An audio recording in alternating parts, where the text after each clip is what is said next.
to say thanks to all of you guys. It's an honor to be here in front of the San Diego community. I know last year Randy Levitt spoke, so when they asked me to speak, I was like, oh, okay. And I was informed my slideshow might be a little long, so I'll try to rush through it, but it's all good stuff, so hopefully they extend my time.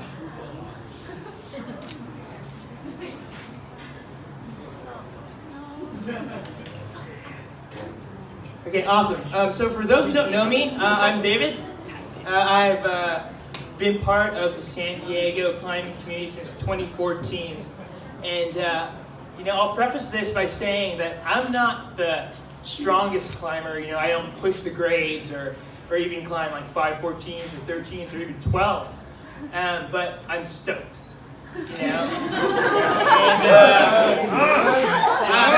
And in my book, that's all that matters. I'm sure, like many of you guys, climbing inspires me. And so much so that a couple years ago, I had the seed of the idea. A lot of the climbing narrative is one day maybe I'll quit my job and hit the road and sell my things, live in my car and climb. So I did.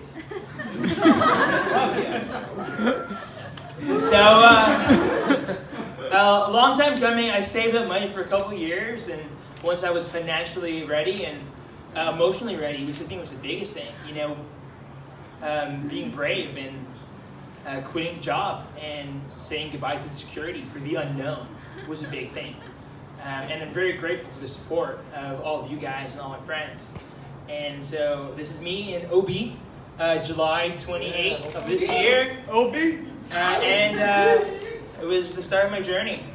I moved into my Subaru. No van. I thought like light and quick, and didn't want to build it out. And I didn't need much. I was living simply, so do it anyway. So my first stop was Phoenix. And you might ask, why Phoenix in July, early August, and 115-degree weather? And simple answer, my girlfriend was there. So she was there for work, and I was like, perfect place to start. So the start of the climbing journey, actually we went to Sedona, and we climbed a formation right there in the back behind her, the pointy one called Victoria, the Queen Victoria, and did a route called the regular route.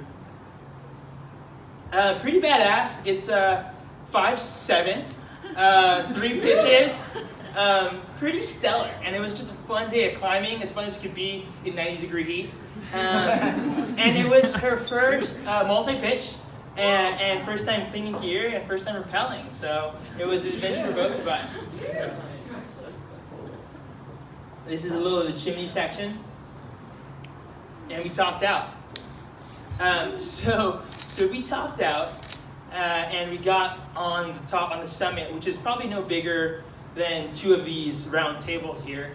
And I'm like, okay, you ready to rappel? And she says, yeah, I'm good. I have my rappel device right here. And we checked her harness, and it wasn't on her rappel on her harness. So like, okay. So I was like, okay, I remember how to make a muncher, rappel off a muncher, but I'm not sure. So just stayed calm. And luckily, I had a signal on my phone, so I literally Googled what to do if you drop your rappel device. And Climbing Magazine has a pretty badass description of how you can make a rappel device from carabiners, which is exactly what we did. And it worked. So,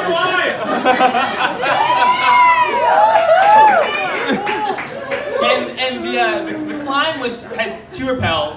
So I rappelled first on my makeshift device, and I gave her my device. I came down the first rappel, and then when I touched the ground on the ledge, there I saw her rappel device sitting there. So after she came down, we just used that.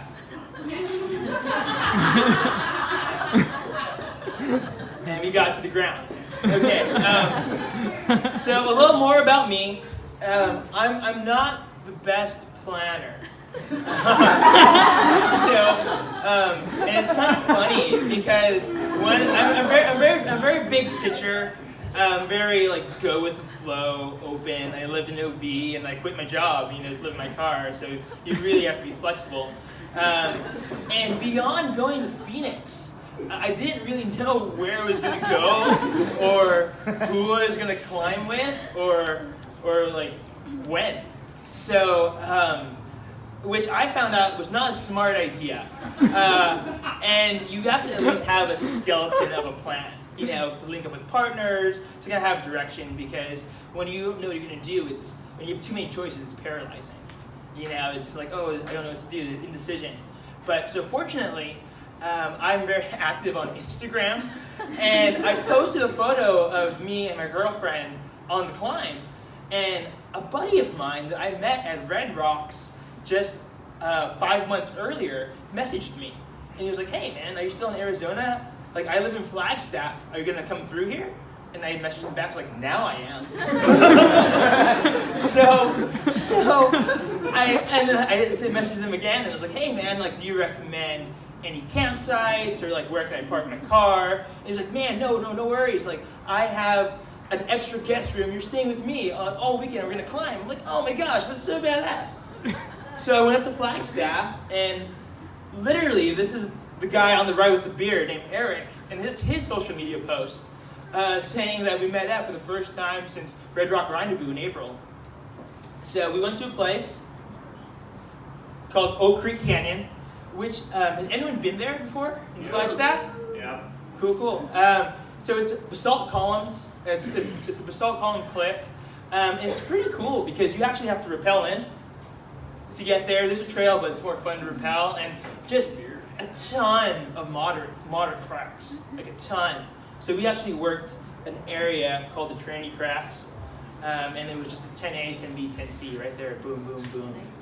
And climbed with him, like spontaneously, climbed with him and all his climbing friends in a place that I had never been to just 24 hours before. So we climbed till sunset, and that's him. Behind him is his homie Nikki, and in front of him is his buddy Trevor. And it was incredible. Just the start of my trip, literally, to go to a place and sleep in like at someone's house that I didn't know for more than one meeting in like Red Rocks. But the fact that climbing bonded us and he trusted me and we had a blast was just dumbfounding.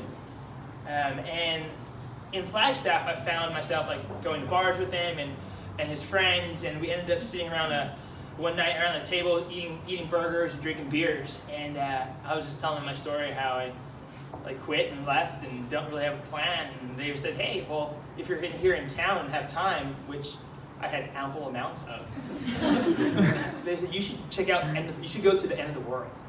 And I was like, what are you talking about? They were like, just go. So I put in the GPS and I went. And I found myself going down a dirt road when it was raining for an hour and a half, just following my GPS. And I eventually found out that the end of the world was this canyon that overlooks Sedona. And there's primitive camping out there.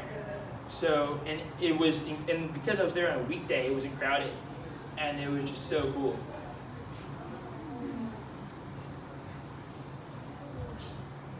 So after Flagstaff, I thought it would be a great natural progression to go north. So I went into Utah. Went into Capitol Reef National Park.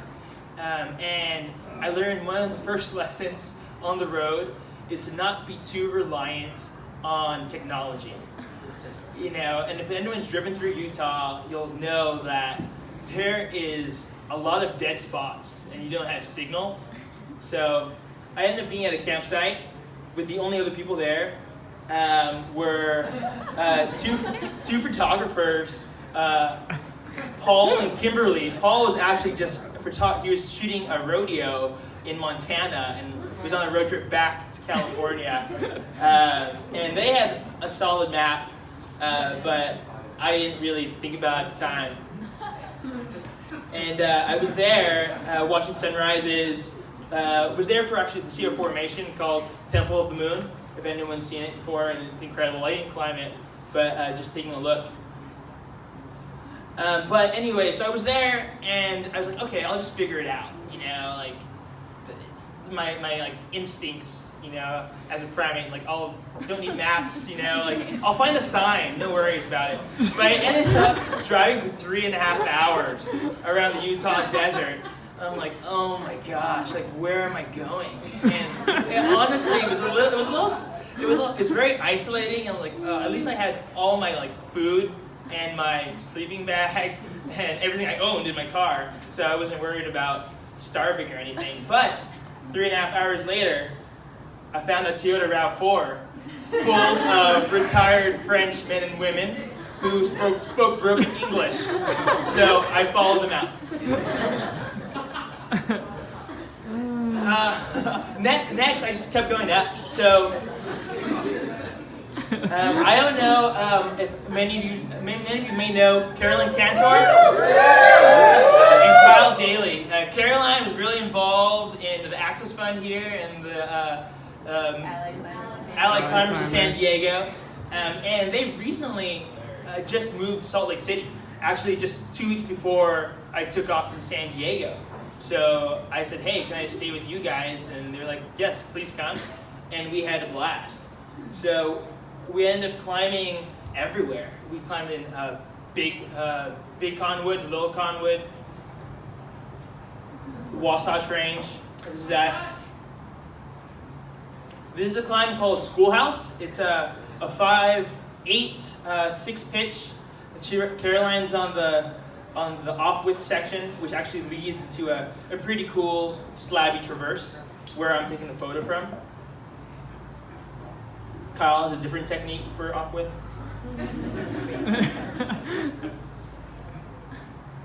And then we're climbing Big Conwood Canyon, did some sport. This is at a place called S-Curve. It was just beautiful. And here, actually, while climbing, we met 2 people from San Diego.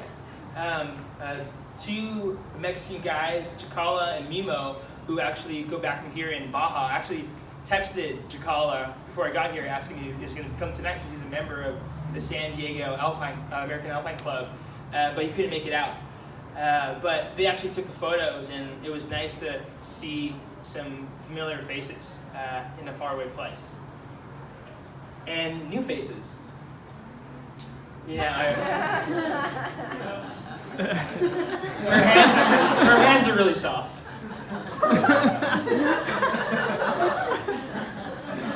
But our biggest objective while I was there, and I was in Salt Lake City for, I would say, a week and a half, was this ridge called Thunderbolt Ridge that was in Wasatch Range. Mountain Project said it was about a 3-4 hour approach.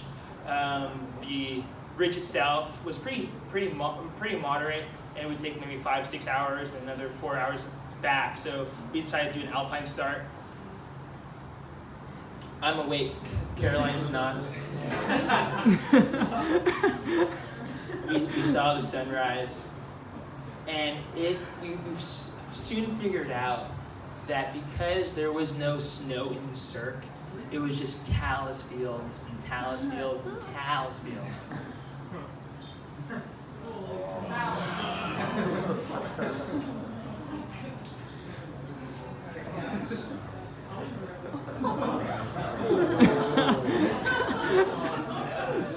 So what we thought was going to be a 3-4 hour approach ended up being a 6-hour approach. And even though we started at 4:30, by 10:30, we finally saw the ridge. And it was still, that was the distance to the ridge from us, and it was still, we estimated another hour and a half hike to the ridge. So we had to manage our expectations and maybe think about our goals for the day. Caroline was spent, so she didn't want to hike anymore, and her ankle was bothering her. So me and Kyle were like, you know what, let's just go. And at 2 p.m., wherever we're at, we'll turn around. You know, we thought that was the best case of action. So we went. And you can see in the photo, there's like a green patch. And the ridge you can see behind us is the one that protrudes like the nose and comes up and over across to the left. So we got to the green patch, and by this time it was about 1 o'clock, and we're like, no man, I don't think we're gonna make it to the ridge. And after hiking for 6+ hours, we're like, we gotta do something. So Kyle turns to me and is like, hey dude, you wanna do a first ascent? I'm like, okay. So, using the minimal gear we had, we put up a line.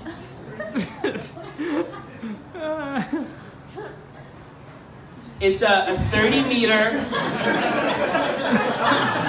5.6 PG called Static Charge with a 6-hour approach. So if anyone wants beta, it hasn't. Oh, and it's a 2-pitch climb. So if anyone wants beta, it still hasn't found the second ascent. Besides me and Kyle, I got you.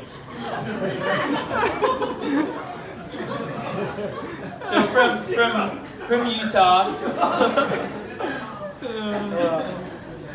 From Utah, I headed back into California. While I was in Utah, I made some loose plans with some friends to climb over there in the Sierras, so I headed back. And being on the road was a constant learning experience, you know? I didn't know what to expect, who I was going to meet, and I soon figured out that, you know, like as long as you have an open mind and you're stoked, people can sense your excitement and they're stoked for you.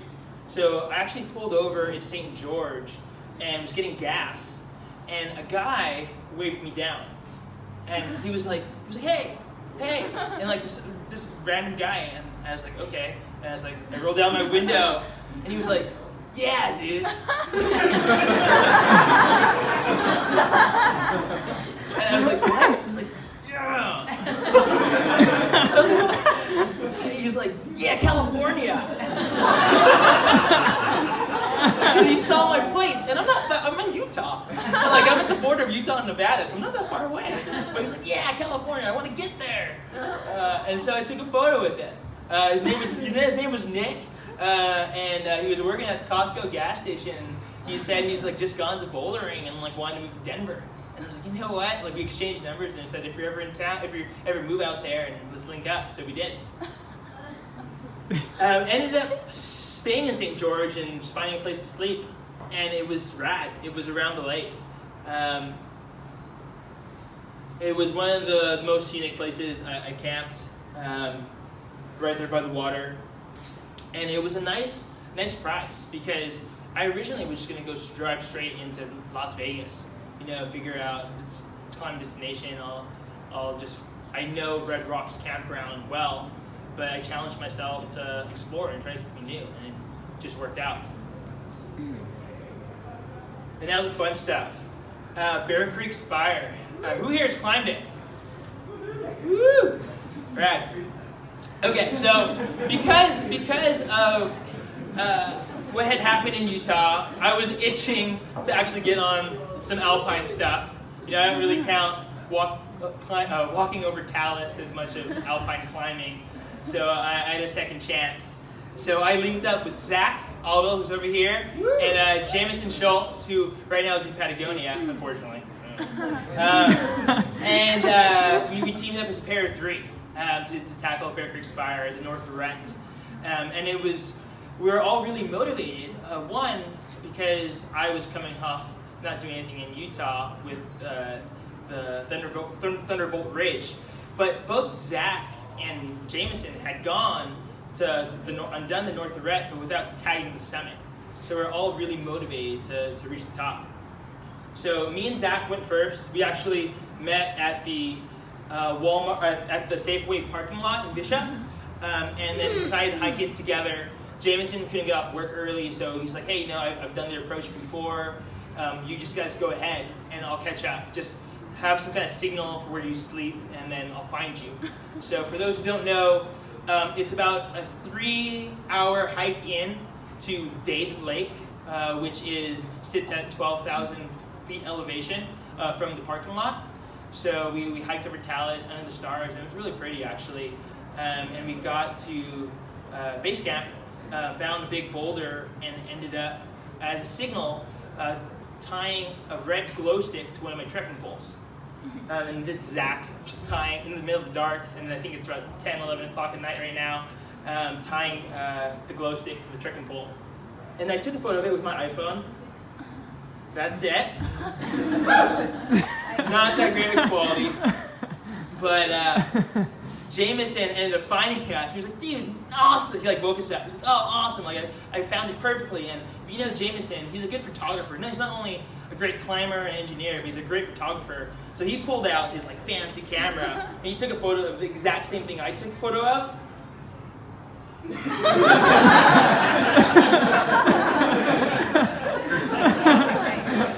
Turned out a little better. But in the photo, actually, me and Zach are sleeping already.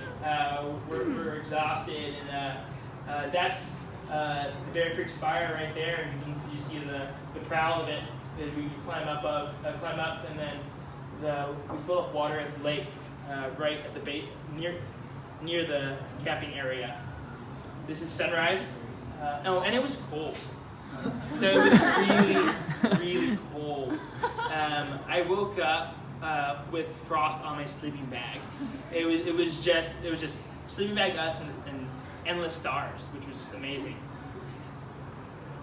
This is Zach trying to stay warm. We're making morning coffee, and me not having much Alpine experience, the altitude was slowly starting to get to me. You know, so I was aware of that, but we kept each other's spirits up high, and we started the approach. So from the lake, from Dade Lake, it was another hour and a half to 2, and we started climbing. We brought 2 ropes. Jameson took the first pitch, and we just kind of swapped leads. And if you haven't done it, I would highly, highly recommend it. I think it's like a 5.8, like mega classic, like 4 stars, so much exposure, and it's just incredible. And really cold. This is a picture of Zach after climbing in the shade, trying to warm up his hands. And us getting towards the top, you know, with Little Lake Valley in the background. And literally like walking on sidewalks in the sky. You know, it's just no bigger than a couple of feet across and then just thousands of feet below you. Yeah, I was just in awe. And after a lot of mental fatigue and really us pushing each other, I was beat. I was so tired. I had the biggest migraine, and we were really, really tired after not only a couple hours sleeping in the cold, a couple hours approach, but hiking for another 5-6 hours. It was us motivating each other that got us to the finish, you know. And I think I can't speak highly enough of how great of a partners Jameson and Zach were, because we were just stoked and pushing each other every single length of the way. And we did the mantle finish and got to the top. Yeah. And then there was one other party there at the top. And I don't know who the green guy is, but he's got our photo. So originally we were going to summit and then get back down and then take a straight shot back to the car, all in the same swoop. But by the time we were deproaching, we were just pooped, so we decided to spend another night at Dade Lake, where we camped the night before, and then woke up the next morning super refreshed, hiked out, got a big breakfast at a diner, all like country fried steaks, and then that evening, climbed the Upper Gorge in Bishop. And it's actually, we're all pretty excited because after taking a nap and getting food in our systems, we still wanted to climb. This was the long weekend in September, the first weekend. And actually Tyler, Daniel came out and met us up, so we all climbed together. Woo! Woo! So after after Bear Creek Spire and the Eastern Sierras, I just kept driving north, and I got wind that some people were going to be in Yosemite, so I headed that way. So this is me just driving past Mammoth. I slept in June Lake, which I had never been to before. And this is kind of interesting. I stopped at a grocery store in June Lake, and they had the best book selection at a grocery store. So I bought it. Stopped in Moore Lake, and got the Ptolemy.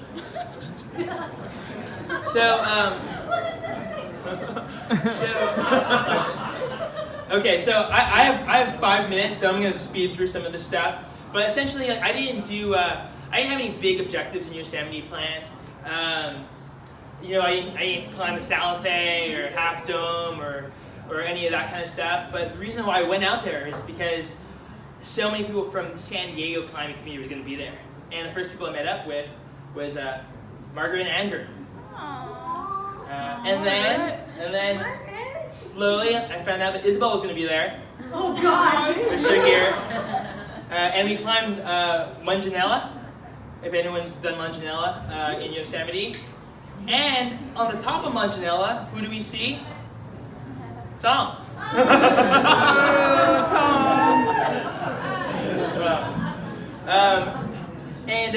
It was a blast. We ended the day how I just love just drinking a bottle of wine under El Cap.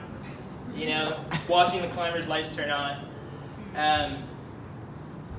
So I'll kind of speed through this because there's a lot of slides, but I ended up also seeing another crew from San Diego, Vince and John and Vishal, if you know them. They all climb a vertical hold.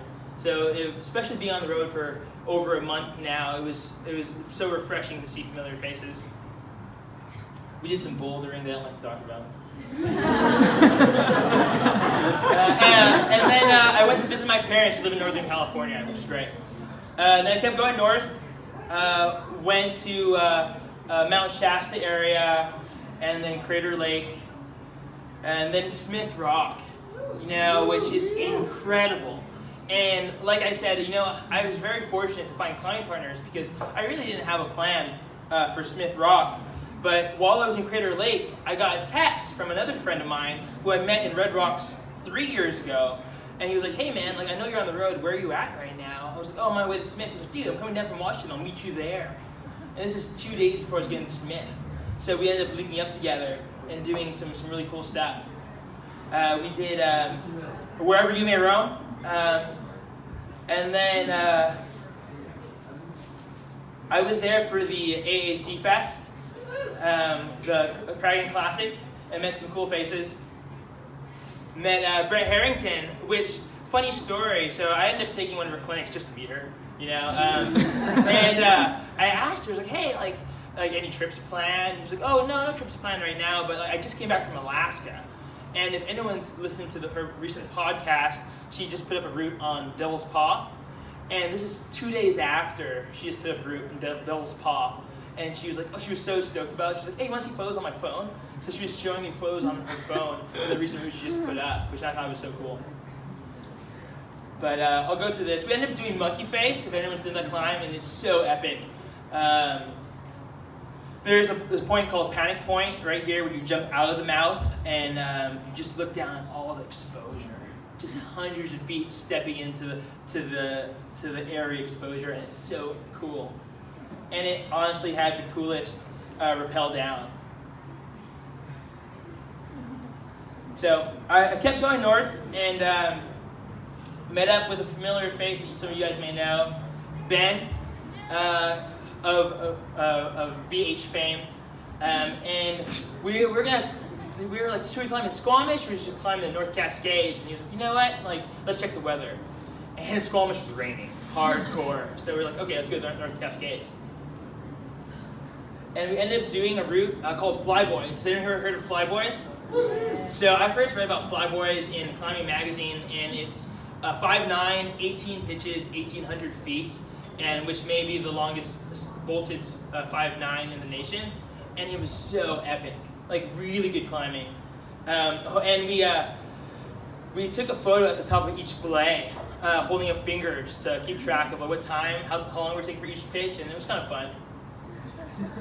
This is the photos, 5, 6. And it's kind of funny because by like pitch 8, we're like, oh my god, we have 10 more pitches. Pitch 8. Pitch 14 is the very center photo. I'm on the ground. I'm so tired. So anyways, we send it. Let's see. We end up, I'm also in love with Mazama. Mazama, Washington, if you ever get to go, is tucked away in the North Cascades, and it's a beautiful town with some amazing people. I highly recommend it. We also did a climb on the Liberty Bell group in the North Cascades, something called Early Winter Spire, the West Red.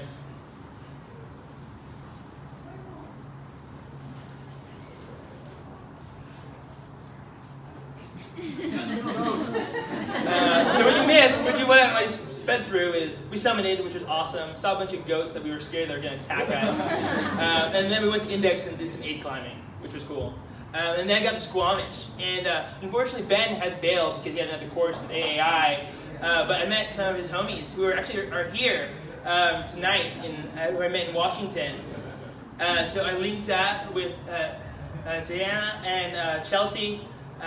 Dana and Chelsea, and also they're in the back over there, and we climbed together. Unfortunately, I didn't get to the Chief, but we had a blast doing some single pitch trad stuff.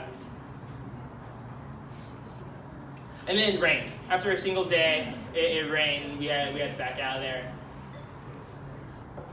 Okay, so after it rained, I moved over to Idaho, which I met my girlfriend there, which was amazing. And also in Idaho, I linked up with Dustin and Holly. If you know them, they also climb Vertical Hold. So it was really refreshing to see familiar faces, and it's just a place I had never been to before. And Idaho is beautiful. So after Squamish, my next climbing objective was Devil's Tower. Has anyone climbed Devil's Tower here? Yeah.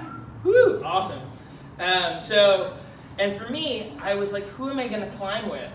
A couple weeks prior, Francis, who's here, Francis, raise your hand, commented on something I posted on Instagram or something, and I messaged him back, like, dude, you know you want to climb Devil's Tower, fly out to meet me. And 5 minutes later, he's like, okay, I will. So we met up. I picked him up, and we ended up doing the Durance route. It's I think it's the second route up Devil's Tower.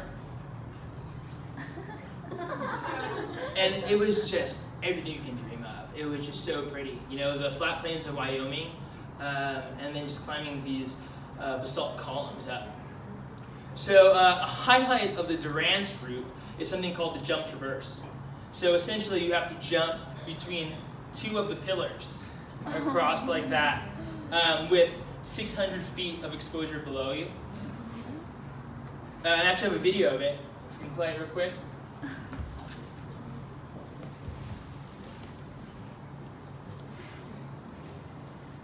I know I'm not supposed to be filming and belaying at the same time.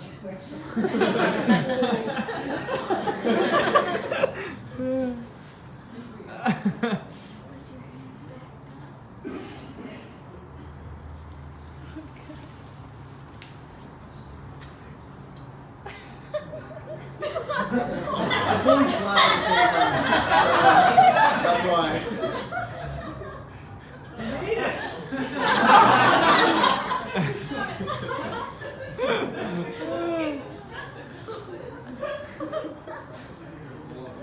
Non-climbers were like, saw our gear and like, you just climbed that? And the first people we saw said, oh my gosh, can you take pictures with our kids? So we took pictures with our kids. And the dad was like, the dad took a photo with us, and then we met more people, and they had to take more photos of us. It was epic. Okay, I don't have much time left, so I'll just finish up. I finished, one of my last places going to was Colorado. I've always wanted to go to Colorado, home to a lot of the climbing, the big climbing community, and saw AAC. Went to their headquarters, which was amazing. Great people, and they said the San Diego chapter was just incredible and kicking ass. So, and they're all great to meet. And then I climbed in El Dorado Canyon. Who's climbing El Dorado Canyon? Badass. Okay, so I was out there and I climbed with Alex Kissinger, who's over here, who flew out from San Diego to come meet me at. And I didn't know it at the time, but climbing in Eldo was going to be my last climbing of my whole trip, because I got in an accident there. So many of you may know part of the story, but maybe not all the story. But we climbed Yellow Spur, which was so cool. It was just solid climbing, beautiful line, like great moves. Like the first pitch off the deck followed this dihedral that was really techy, and then you had to like reach this slopey roof that you thought was good, but it's not that good. And then you have to like lean back and clip on it. And I was like, oh, we're like, oh my god, I clipped it! Because you're like, yeah, you clipped it! Ah! And it was just so much fun. So it's a 6-pitch climb. It's about a 9 plus, like 4 stars. And we swap leads. I do the first and the second. He has the second. He does the second. I do the third. He does the fourth. And we get to the top of the 4th pitch for the 5th pitch. And this is the top of the 4th pitch. And it's not that big. It's maybe yay big. And not quite a hanging belay, but we're standing on it pretty comfortably. And the 5th pitch, there's 2 variations. You can go straight up, which is a 10A bolted. There's a couple pitons and then it's bolted. Or there's a 5-7 plus raw bench traverse, but it's exposed. And we're like, me and Kissy look at each other and like, oh man, the crux of the climb was already beneath us. It was the 5-9 plus start. So let's do the traverse.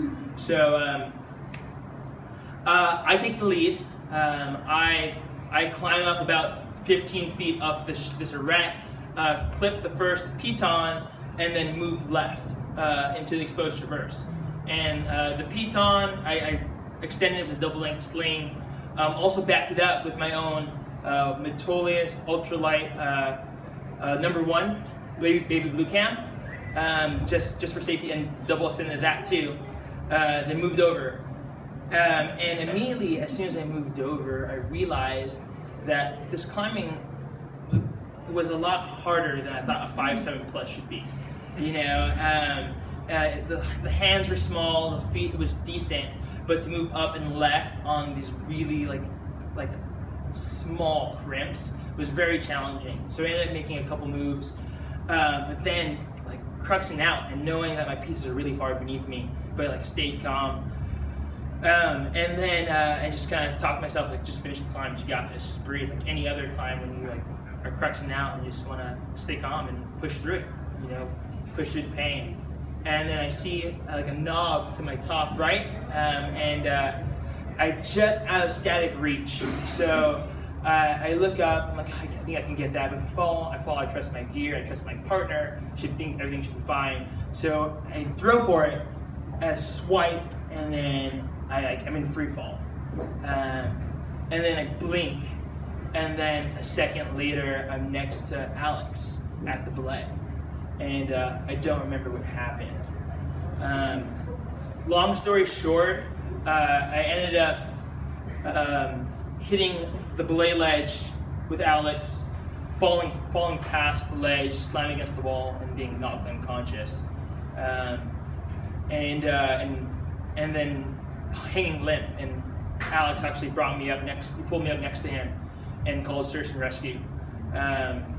I woke up and I felt fine, but Alex was like, "No, dude, you're not fine." Actually, I wanted to finish the climb, and people below were calling out to us, asking us, "Hey, like, are you guys okay?" And I was like, "Yeah, we're fine, we're good." And Alex was like, "No, we're not okay. Like, call 911." And essentially, we were rescued by Rockman Rescue. I was admitted to the hospital for a concussion, acute head bleeding, a big laceration in the back of my head, which took 14 staples to to close, and I was on the mend. You know, I just can't emphasize enough how fortunate and grateful I am that things weren't worse, and the importance of wearing a helmet, because honestly, my helmet definitely saved my life. Helmets. So coming back from that, I was just grateful and did a lot of recovery. Flew back to California, did a lot of recovery, but then told myself that, hey, you know what? I may not be climbing for the rest of my trip, which I plan to be back for Thanksgiving with my family, but I want to finish my drive. You know, DROZULSDRIVE, which I didn't mention before, but my name is David Rozul, so it's DROZUL. And the first thing I wanted to do, actually right after the accident, I went back to the Mountain Rocky Rescue team and thanked them. And then continued my drive. Went to Gunnison, went to the Black, had an awesome conversation with the ranger there named Allison, who was giving me all the beta and all the climbs that I definitely want to go back for. So if anyone wants to partner for the Black, let's go. Climbed at the rec center, met a cool guy named Eugene. Then, you know what? I want to go, if I'm in Colorado, I need to go to Rock and Ice, you know, and if any of you guys know me, I like to write on the side just for fun, you know, flex creative muscle, and I read Rock and Ice religiously, so I didn't have an appointment or anything. I was you know what? Why be scared? And worst I can say is no, and I walked in. And they were so dope! Talked to the editor-in-chief, Francis Cesaro, right there, and behind him is the associate editor, Mike Levy. Then, in Carbondale, you gotta go to Bonfire Coffee, if you know it from a NormaCast fan. And I was so stoked, because I got in and told the barista, I was like, oh, it's my first time here, I'm from San Diego, I've always wanted to be here, I've heard about this for years. And she was like, what? What's a NormaCast? I was like, oh my God. Luckily, the guy behind me, he was like, you know what, dude? Yeah, I know NormaCast. Kalus comes here all the time, maybe you'll see him, maybe you won't. So I ended up sitting next to that guy named Kevin, and as I'm talking to him, he goes hey Chris, some guy wants to say hi. So I met Chris Kalus and the Normal Baby. And then, so the last leg of my trip, you know, although I wanted to climb in Moab and Indian Creek, that's definitely been on my mind, and I wasn't in a shape to climb, but my dad wanted to come out and do the rest of my trip with me. So my dad flew into Moab and picked him up, and we did some hiking. You know, went over there to the Fisher Towers, saw ancient art, went to Canyonlands, went to Arches.